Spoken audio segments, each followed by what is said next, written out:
that exciting, is it? Exciting episode of SalesTV. It's not exciting if you don't believe in it, no. I don't believe in the Beatles. I only believe in me, or whatever it was that he said. Yes, welcome everybody to what we like to think is a bit of a safe space for salespeople, where we can come and chat and learn and air our feelings and vent and all of those things that people need to do in their high pressure jobs. Let's go around and introduce ourselves, the normal panel, before we get our special guest with air our feelings and Alex, you go first. Good morning, everyone. My name is Alex Abbott, founder of Sapiro. We help people empower people to generate new conversations in sales. And if you'll see on my title now, just on the bottom left-hand side of my screen, I am excited to be here. You're excited, Alex? Yeah. Andy. Andy Huff, lecturer at Cranfield University in Sales Leadership Performance, founder of the ISP, all-round good bloke, and fellow netball parent with Rebecca. So, be very careful. She will give you the Ghanaian knuckle if you're not careful, as she has threatened me with that on several occasions. Is that a netball term? Yes. I think it is, yeah. I haven't actually looked it up, but it scared the life out of me when she said it. Yeah, it does sound like it's some sort of torture, doesn't it? Yeah. Tim. Hello, I'm Tim Hughes. I'm the CEO and co-founder of DLA Ignite. Probably most famous for writing the book Social Selling Techniques to Influence Buyers and Changemakers. I'm Adam Gray. I'm Tim's business partner and co-founder of DLA Ignite, and I guess I'm the compere of today's proceedings. And lastly, and most importantly, our special guest, Rebecca. Introduce yourself.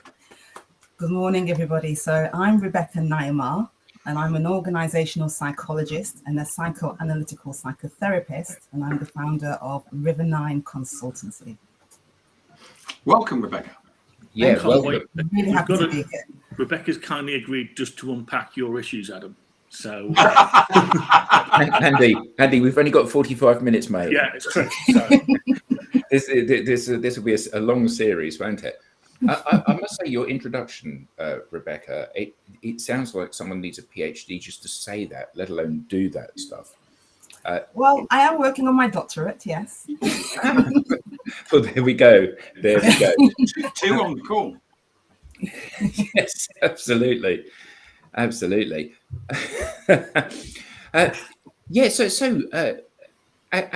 you know, Rebecca, every week we come on and we chat about sales and the challenges facing salespeople.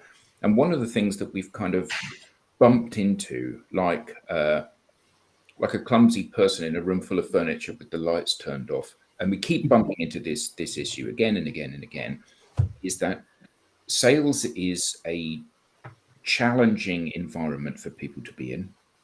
And in order for them to perform, they must feel that they're in a safe space. They must feel that they've got the support of the people around them, and that they won't be pilloried if they make a mistake or something doesn't pan out quite as they hope it's going to. So how does one create a safe space? How does one create an environment where people are able to experiment and try new things?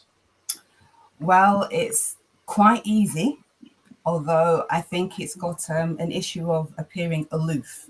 So I think the term you're looking for is psychological safety, which a lot of people brand about without knowing what it actually is, and make it seem really complicated when it's not.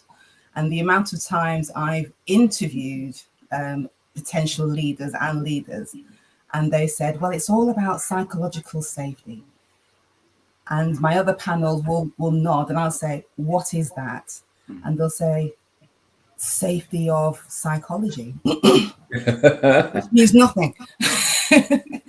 Now, psychological safety, it's really simple. It's one of those things where my grandmother would say, well, I've told you that for the last 40 years. Why is it now a psychological term? And it's very simply truly embracing employee engagement, looking at the communication levels and whether somebody really truly feels safe to give their opinion without being chastised. So I suppose in the sales concept of psychology safety, it's really about embracing relationships, not only with clients, but with your colleagues, because you're more than likely in highly charged environments, target-driven environments. So it's even more important. And because of those environments, the exchange between people within an organization, that's where psychological safety really steps in. So I've got a point here, because and we've talked about this before, where there's been research done last year with the Sales Health Alliance that found 79% of salespeople are highly stressed, 63% are suffering with poor mental health, and 60% of sales leadership is suffering with poor mental health, which we believe is as a result of being forced to do things, to work in a way that isn't generating success. And it's almost creating this melting pot of distrust internally. So it's kind of mind-boggling. How on earth do you then create psychological safety in that sort of environment? You said it's easy, but I'm not sure Well, it is. I say it's easy, but easy doesn't mean quick. Yeah. But the steps towards it are easy if you're able to break it down. And we'll go through how we do that in the end. And you'll say, oh, yeah, but I kind of knew that already. And it's just about putting it all together. Yeah. So I, in particular, start with, if we look at personality assessments, and I don't know if you want to do a bit of role play here, but could we invite the bearded salesman to? Oh, I've heard of this bearded salesman. Yeah, he's a bearded sales guy, but yeah, he's. There we go. The first time he's worn a tie in about 12 years. Yeah, and it's a nice hold on a second. Oh, he's got a jacket. My God, we all know. I think Tim and I, in particular, would just like to point out Alex has a man bun, which it is something that I find it's driven purely by jealousy. I hasten to add, something that I find truly horrific, that somebody of his age, almost my age, would be in a position to have to sport a man bun. Now, I think you'll find no one wants to hear it. That you've not really created a very strong psychological safe place. No, I can feel a personality assessment coming on here. Yeah, I've wanted to say that ever since we started SalesTV, but that would not be very nice. So make notes, Adam. It's purely envy, Andy, as you well know. Anyway, back to you, Rebecca. Stealing so your show. Let's take bearded sales guy, and he's super ambitious. He smashes all his sales targets. He's very popular amongst his colleagues, who are in turn also very successful in reaching their targets, but he really smashes it. So due to his winning ambition, he's then made team leader. Now, everyone thinks this is perfect because he's great at doing his sales and his targets. Let's make him a leader automatically. Now, all of a sudden, the team is now struggling to meet their individual targets, and there's a toxic environment starting to develop. And the common denominator to all the conflict is the new ambitious team leader. Now, with regards to personality assessment, that's an example of where something really positive, i.e. ambition, has now become a derailer. It's a derailer in that it's taking what was good off track. You mean my team won't like my Porsche sitting in the car park?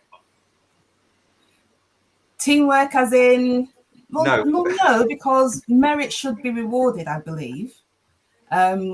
But it's when the Porsche is parked in the disabled bay because you're team leader. Yeah. And did sales guy a lone wolf? Yeah.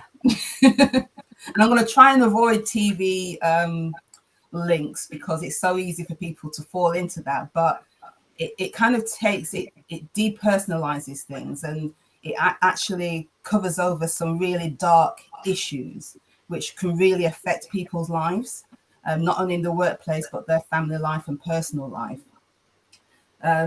So coming back to the ambitious bearded sales guy, as an organization and as the leader of the bearded sales guy, you really need to get a grip of this derailer. The derailer being his ambition. He's there because of the ambition, and you just want the positive sides of this. You want him as now a leader to be able to foster the strengths of the individuals that he's leading. And you need him to be analytical and critical at the way he guides his team.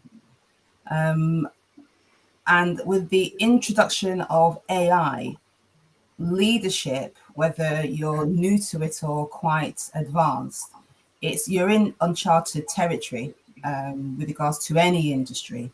So the thing that is solid ground is human to human communication and contact. So we've got this situation where there is no psychological safety because it leads to conflict. And what we really want to get to is for the bearded sales guys team to be able to say, I'm really effective at my work.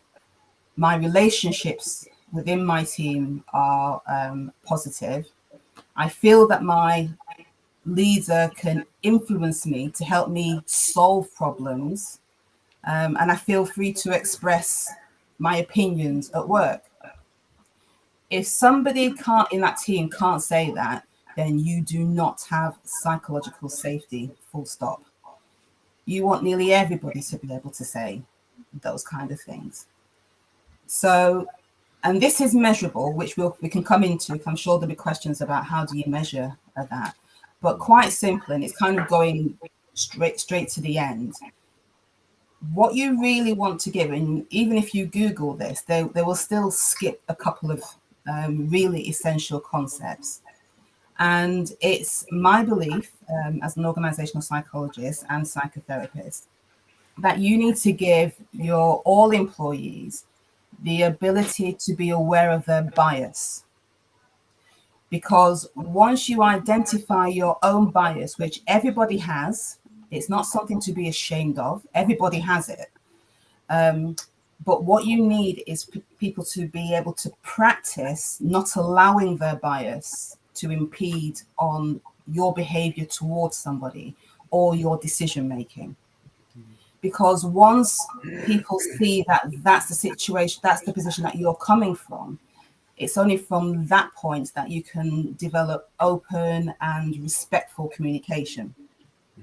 And it would which then leads on to people being able to trust what you say because they know they are truly being listened to. Yeah.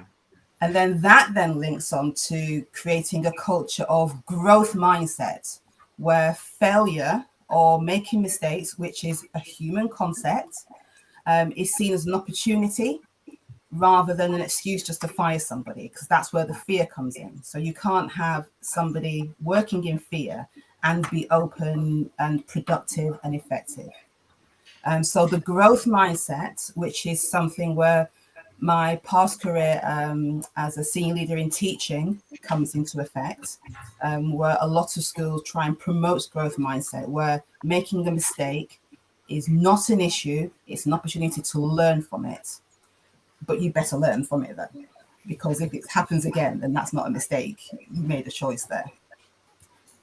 But it's really important with regards to growth mindsets. And these are scientifically valid concepts.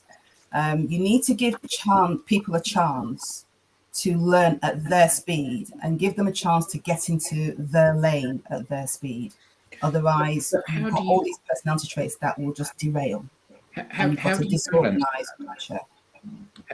do you balance that with the pressures of business? You know, the bearded sales guy is now running a team. The team isn't making its number. Yes, absolutely. You know, Tim and I report to the bearded sales guy, we're not getting close to our number. And the bearded sales guy is saying, actually, if we don't make our number, we're going to have to shed some staff because we can't support this size of organization based on the revenue that we're creating. Now, and don't get me wrong, I'm not excusing this as a behavior, but ultimately you're in a situation where allowing people to learn at their speed rather than my speed is counterproductive and counter to the best interests of the organization as a whole. And yes, people make mistakes. You know, I was talking to this client. It was a surefire client that was spending $1 million a year with us. And then all of a sudden they don't want to work with us anymore because of now that's a mistake I made. And I've learned from that mistake. But unfortunately, that's torpedoed the organization. So how does one strike a balance between these things, making it a safe, friendly space where we feel like we're members of a family and we're all marching in the same direction, but also there's a sense of urgency and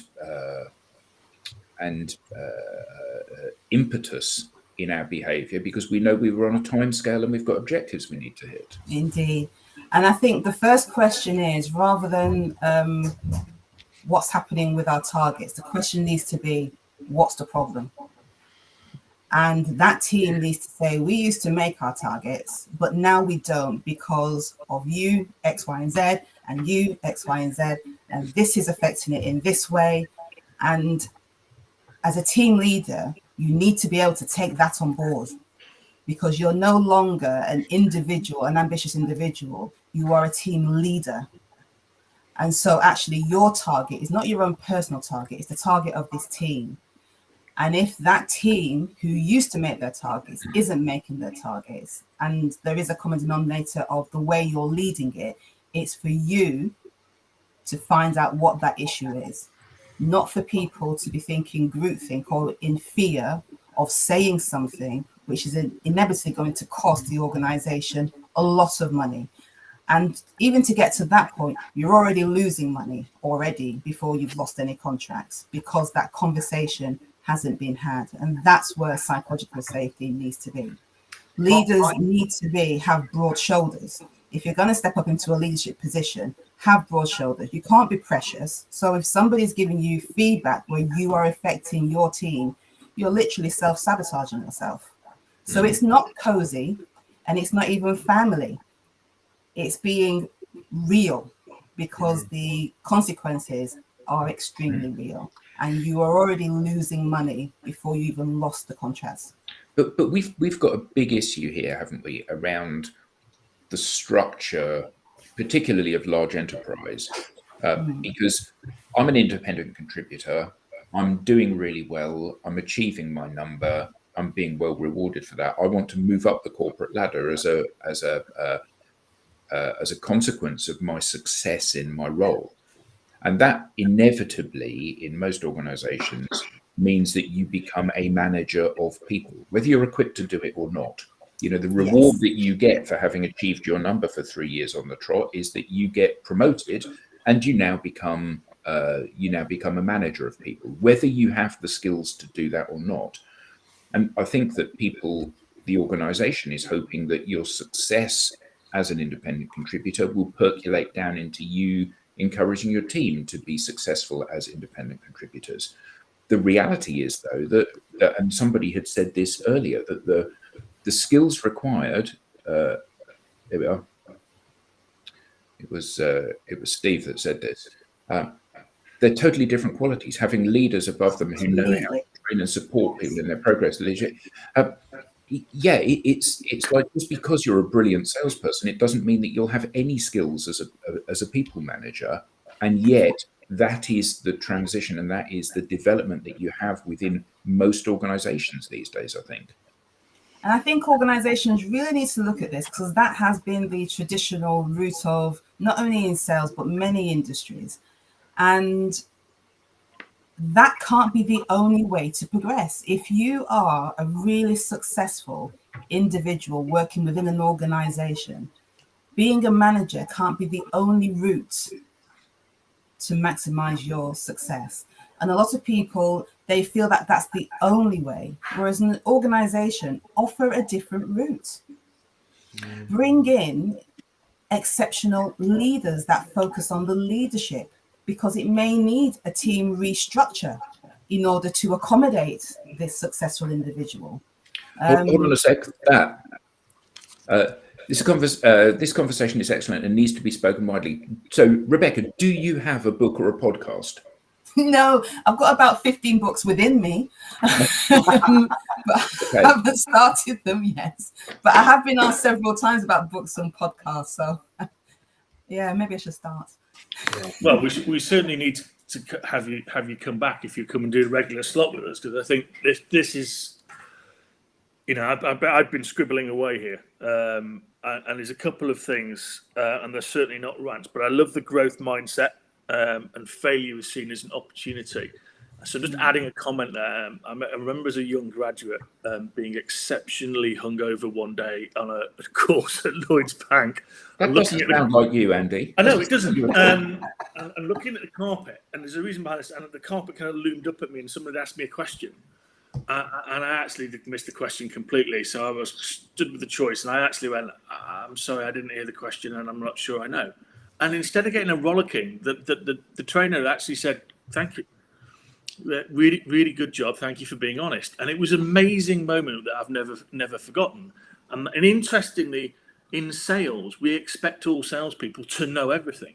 And in the days, Tim, where you and I would be working in the same company, and you would be a subject matter expert and I'd be a general account manager, I wouldn't know the answer that the customer had, but you would. We'd set up another meeting. You say, I'm awfully sorry, I don't know that. That's Tim's realm of responsibility. But we expect Andy to know absolutely everything about all the products and everything. You know, that didn't happen 20 years ago when we had less complexity. So how did we get to that point here, which I think is fascinating.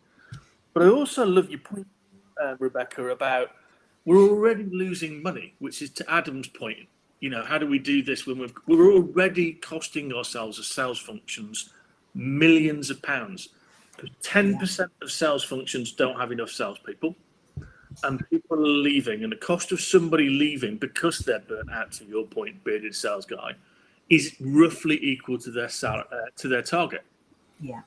So what happens is the uncomfortable truth, Adam, is the finance people are not actually adding all of this up and going, it's costing us millions already. Maybe if we didn't do this, maybe actually we'd have lower goals, bizarrely enough, because we wouldn't have to keep over-quoting, because we've got all of this revenue just flying out the door with our salespeople who are leaving on average. I think that's certainly true in terms of the mechanics of how an organisation makes money. But I think that if we take a step back, there's a bigger issue here, isn't there? That your development in your career, whatever career that is, goes from independent contributor to manager to group manager to VP to SVP, and that's your way up the ladder. And each successive step means that there are more people in your organization. Now, I'm not saying that it's good, because it clearly isn't. I'm not saying that it's right, but that is your expectation of development in your career until ultimately you become managing director or CEO of the business, perhaps. But that's only in sales. So that's coming back to Jung and learning in action. And that only happens if you're an accountant, if you're an engineer, you have this thing called professional development, and you develop your knowledge in your field of expertise, and you codify that and you amplify it out to get more trust. The only way you get any progression in sales, because we don't acknowledge professional expertise, is to actually go up that rung. So I'm a people manager, I've got a team, I'm a direct manager, then I'm a manager of managers, then I'm a manager of many managers who manage other people who manage managers. And to your point, we don't ever develop them. I don't think it's just sales. I think it's every function within an organisation. No, I don't. You go from being a bookkeeper to being an accountant to being head of finance. But you develop your skills and knowledge as you're doing that. So you absolutely right. But those skills and knowledge, surely, if you're an accountant or you're a consultant or you're a technical expert, in each instance, the skills are developing in your own realm. You know, I'm a product designer. I get better at designing products. I design more products. I lead a team of people designing products. At no point necessarily is my management skill developed to lead that team. Now, in sales, obviously, it's much easier to quantify because, you know, I'm leading a team of people and they all have a number to make. And are we making our number? In product design or consulting or finance, it might be more difficult to measure that. But ultimately, it still boils down to the same thing, doesn't it? Which is, in order to manage people, you need to be taught how to manage people. And most organizations don't have a structure in place to do that. Or is it managing, or is it developing? Sorry. But we're still in a situation in sales where everybody comes in as an individual contributor, and then it's deemed. I've known people in sales who go in sales all the way into their 40s and their 50s, but they're basically asked and said, "So don't you have any ambition?" Well, where's your ambition? Because the expectation is, as soon as you get into sales, you've got to get out, because of the fact that it's so rubbish in sales. So what you do is you take a leadership role because it's your way of getting out, or you go into channel or whatever. But the view is that actually people like being in sales, but they're deemed as then not having any ambition. I'm gonna ask you a question, and it's not a challenge, but you mentioned this a couple of episodes ago about, I think, your 28-year-old who decided he didn't want to be in sales anymore. Yes. Could you share, if you feel comfortable, some of the reasons why? Because I'd be interested in Rebecca's view on that, about attracting people to sales now. Yeah, so Rebecca, I have my partner has two sons. One of them's 28, and he's actually been very successful in sales, and he's decided that he doesn't know what to do with his life at the moment, which means he's working in a pub. So he's not scared of work, but we still haven't really got to the bottom of why that's the case. But I think there's a certain amount of there's an expectation. There's an expectation that what are you going to do this week? What are you going to do this month? What are you going to do this quarter? And I think there's and of course, sales is very binary. It's a bit like sport, you know, like you do we talked about netball earlier on. In a game of netball, someone wins and someone loses. And in sales, someone wins and someone loses. And sometimes I think some of these things are, you know, when you lose a deal in sales, you're not necessarily given the support that you would do if you won a deal. Very good point. And you know, when you talk about having an environment of, so, you know, if you play netball and you lose a match, you're still given the support in terms of that you lost.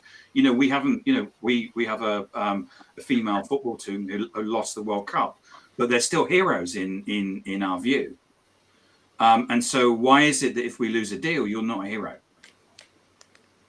So, and I think there's a whole bunch of things which are generational around where people are talking about we need to have purpose, we need to have, you know, and there's a lot of these things we're not supporting people through the process. Sorry, Rebecca, it's you're the person that needs to be talking. No, not at all. I was going to ask, going back to your son. He's not my son, he's my partner's son back. Did he enjoy the process of relationships between those he had a product and he wanted to share his expertise? I think like a lot of people who move into sales, they actually quite enjoy the social side and the building relationships and in many cases probably even learning new things. I mean, he took a role in an organization that sold into the NHS and actually said, I don't know anything about the NHS, but I'm keen to learn. And I don't know. For me, I still don't know the answers myself, so it's difficult to kind of answer. But it's just an example of somebody in a demographic that has just walked away from sales. And that comes back to a great comment that Rebecca made out of many, many of them, though, isn't it? Which is, you know, the chance and the choice to learn. And that there is a great paper by two guys, Artis and Harris, that I go to bed with every night. And Dr. Dale Charles has just arrived almost on cue. He'll know that paper.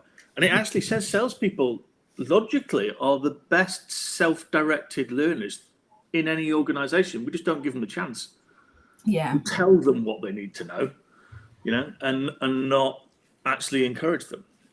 It's interesting because he actually worked for a learning training company, a company called LearnerBee, which so what they do is that, you're probably aware that most startups, because they don't have the infrastructure to provide training teams or learning development teams, what they do is that they give each person basically a budget. And they sold a piece of, they said a learning platform that allowed people to spend that £2,500. So there was actually quite a big environment of learning within that organization, because they wanted all of their people to use the products, to say, yeah, I've used my, and I've done this course and that. So, but we still haven't got to the bottom of, and it's why he's decided to leave SAP. I think it's more organizational, not only culture, but structure. And the atmosphere and the environment that you described that he was in was literally like trying to catch a light into a box and keep it sealed. Well, light eventually does splurge out. You just can't contain light at all. And why would you want to? And I think the way on the nature of not only sales, but many organizations with the use of technology, it's just a lot easier for the light to get out. So it's understandable that if you are the light, which sounds a bit... I understand the metaphor. Yes. Not up and on a pedestal or anything, but as many employees are the lights of organizations, and if you're going to stifle them, then you as an organization will die. And it's the organizations that are moving, and I hesitate in using the word change because it sometimes sends shivers down people's backs, but we are forever evolving, and your employees are evolving. And if you want to keep up with what is happening out there, you need to be evolving, and you need evolving employees. So it makes complete sense that somebody with a light and a passion who feels stifled will come out of that organization. But as I've told students, when they look at their new timetable, some of you will understand that, they're looking at the new timetable and which teachers they've got, and they may be disappointed with the teacher that they have. And I've always said, don't look at the teacher, look at the subject. So if you love geography, your love for geography can't be killed by the fact that you're being taught by somebody that you just don't get on with.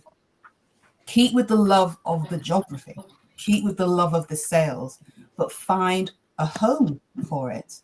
Don't give up on sales. Find a new home, because there are many evolving homes every day that are happening, and that's what he needs to be looking for, and keeping true to his strengths. So it may be that already I've established from not even speaking to him that he does like building relationships, he does like talking to people, he does like to learn an expertise. These are all strengths, and he needs to find an organization with a culture that matches his values, not for him to fit in to an organization that goes against his values. Yeah, And I think I I totally agree with you, Rebecca. And I think we've kind of hit a flea in the jar situation where, that with the flea in the jar, the flea jumps up because there's a lid on the jar. You take the lid off the top of the jar and the flea doesn't jump out the jar. It just keeps assuming that the lid's still there. And I think what happens is that, when you hit organizations and maybe you've been put down 1, 2, 3 times, you give up. And as you know from in psychology, giving up is a condition that people have. And I think that's and I think in a way what he's got to do is he's got to basically find that passion again, if he can. The passion is still there. And I think what we're talking about is the human condition of rejection. Rejection is not easy for anybody. Nobody likes rejection. But you can't allow it. And this is a habit that you have to practice to kill off your strengths. Lots of people can't even identify their strengths and need assistance with that. But once they are identified, then it's so much easier to find where your tribe is. And I'll give you an example, because I have been there several times, still there now. So my first career was as a defense criminal barrister. Now, to become a barrister, you have to apply for pupillage. And I applied. And in those days, you didn't really email. Well, I don't think there was email, actually, or it was just starting with a real dodgy line. But you hand wrote your application in a letter. And we would get the best letter paper from W.H. Smith's, the real nice thick one. And I used to practice calligraphy, so I had lovely penmanship. And I sent off maybe about 300 letters. I received 250 rejections, and I received 1 acceptance. I didn't hear from the others, but who cares? But the first 2 letters were heartbreaking. Then as the rejections came in, I had to then think, well, maybe there's something that I'm not presenting. But at no point did I think law is not for me and I have a passion for the law. But there's something that I'm not presenting that or they're not seeing. And that's what I've got to get around. And it wasn't until I was actually a sales assistant at Sofa Workshop in Golders Green. And I sold a sofa to, I'll call him a young gentleman, who was actually the legal director of a large newspaper, which I won't mention. But we were just talking, and I sold him a lot of sofas because he had a big house to furnish. And he had the whole sales floor to himself because it was early morning on Saturday. And as we were going through the different sofas, we were just talking about life. I was talking about my rejections and but I'm still going to crack on. And he said, you know what? Come and do 2 weeks paid work experience with us and see how you get on. So it wasn't down to the quality paper from W.H. Smith's or even my penmanship or even what I was writing in there. It was down to relationships, and I was matching my relationship and values with the law. And that's what got me to where I needed to be. So I think we have to accept rejection, but also train not only our young people coming through, but also possibly be open to those of us that are more experienced. That rejection isn't a full stop. And finding your strengths and matching your strengths, that's where you're going to find success. I think there's a mic drop moment there, Rebecca. It's about relationships. You can't force relationships either. And I think so many organizations are forcing their salespeople to go and sell. And it's almost impossible to build a relationship when you're selling in a traditional way and not actually coming from the heart and building the relationship first. And what I'll add to that story, so I would only, during the summer, I worked full time. And then going back to uni, I only worked on a Saturday. And I sold more sofas on that one day than the team in Tottenham Court Road did for the whole week. Wow. Just from, I mean, it did take let's celebrate that. In which case, we're going to promote you now to be a team leader. Yes. I think there's a couple to which of things. I respond to, well, I'm not sure your values match my values, so you but no, thank you. Very quickly sussed you out, Adam. I think there's a couple of points here. I mean, I know, Jonathan, you've unpacked some really interesting things in terms of, assumptions have been discussed in regard to leadership, process, structure, style. Are we looking at unconsciously assuming there's one way? I think we need another session with Rebecca and talk about a couple more things. I'd love to have you back, Rebecca, if the guys all agree, which is I'd like to talk about techno stress and how that is there, and see if we can get Dr. Dale Childs back. Is that a new music genre? A new genre, no. And then actually, Jonathan, your points, I think we will uncover them and this afternoon and also next week, because sales and sales leadership now has to be highly adaptive. If we look at Matt Dixon's comments around the jolt effect, but go back to the challenger customer, there's now 9.8 people in the buying group. And you cannot do that with one approach. You cannot walk in with just a hammer and assume that everyone's going to be in now because they've all got different drivers. So to your point, the assumptions that everything can be done one way in a process, Jonathan, are, I think, so obsolete. But I'd love to get you on, Jonathan, as well, to have a look at some of those things, because we have to give growth mindset and adaptability the cornerstones of future sales ecosystems. And the only way you're going to do that is by recognizing the individuals. And I think, Dale put it here, is actually helping people uncover their strengths and their future strengths, not their weaknesses.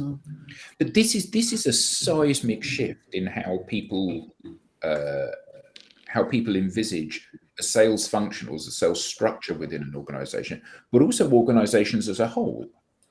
Because it's a massive seismic shift, but basically, isn't it about time we join the real world as a sales function? No choice. There's no choice. The dollar or the pound will tell you you've got no choice. And in addition to what you said, Andy, it's about psychological flexibility as well, and developing these things don't happen overnight. They develop, you practice them, but psychological flexibility. I don't know if you've heard of acceptance and commitment therapy, but that's something where you may suffer from anxiety, but you don't run away from it. You actually go towards it, accept it, but make sure it doesn't take center stage in your path that you're going to. So you're literally saying, okay, I can feel that I'm really anxious. I'm not going to hide away from it. I'm going to place you to the side because I've got a job to do, and I'm not going to let this anxiety get in the way of it, rather than trying to run away from it, which it will always catch you. And so the cycle goes on. And that's the start of psychological flexibility. Okay. Well, Rebecca, thank you. Absolutely amazing guest. Thank you so much. Thank you for having me. And thank you to everybody in the audience. What a phenomenal tsunami of comments and questions from people in the audience. So we would love to have you back again, Rebecca, not too far away, hopefully. But as always, we like to finish up with a challenge or a comment. Alex, over to you. Yeah. So before I go there, I just want to add to the agenda. So when we have you back, Rebecca, you said something about shared values and beliefs, and I'd love to kind of unpack that a bit more as well next time, especially as we see, 25-30% of the workforce being Gen Z in the next couple of years. I think they care about that stuff even more than us. Certainly me as an older fogey. So last week we gave the audience a challenge. We were talking about trust, and trust being a problem, not just between buyer and seller, but within the organization itself. And I think we've been touching about exactly that today. So we asked in our community, is there a trust problem within your sales organization? 100% of people said yes, but it's bearable. The other answers was no problem at all, and yes, I'm looking for a new job. So if there was a challenge that you could perhaps give the audience, and I don't mean to put you on the spot here, but if there was a question or a challenge you could give our audience in relation to the topics we've been talking about today, what would it be? The thing that comes to mind is keep it simple. If something's not working, don't sit in it. Keep moving. Just keep it simple. It's not working. Let's either make a change or let's move. But the worst thing is to sit in it for the next 20 years and have regrets. So just keep life simple. Is it great? Is it not? Simple as that. That's magnificent. And I think the thing about that is that it's something that everybody can action. They can look at their situation and decide, actually things are not great, or I need to make some changes, and then go ahead and think what those changes might be. Mm-hmm. So thank you all very much indeed. Thank you all. Absolutely right, Steve. Thank you all very much indeed.